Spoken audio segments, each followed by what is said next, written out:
वैदई नावाची गवळण होती. काय होती? वैदई नावाची गवळण होती. हंडीचा विषय गायला म्हणून गातोय. समोरचा ताल सोडायला लागला. मी कधी आई बहिणीवरती गेलो, ही माझ्या बायकोवर गेली ना, अरे मला सवय नाही अशी कोणाच्या आई बहिणी जवायची. मी करीन ना बारी ती शास्त्रानं वार करीन, नाहीतर बाज खुटीला लावून जाईन. बरोबर ना? म्हणून का सांगते, कसा गेला ग खालून तडा. ऐकू दे रसिकना. कशी नशिबी काय सांगू ग माझे इडा.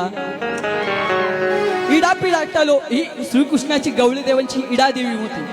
ही हिला शास्त्र माहित नाही. मी थोडाफार का नाही पण वाचतो. कसं सांगू ग कसं गेलं ग खालून तडा. काय सांगू ग माझे इडा. कशी नशिबी आली पिढा.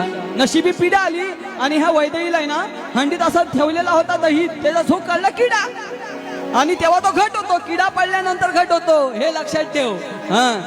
काय सांगू ग माझे इडा.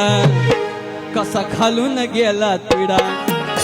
आणि वैदई नावाची गवळण होती म्हणून काय सांगायचं आहे, कशी नशिबी आली पिढा. आणि हाय वैदईच्या या हंडीत किडा.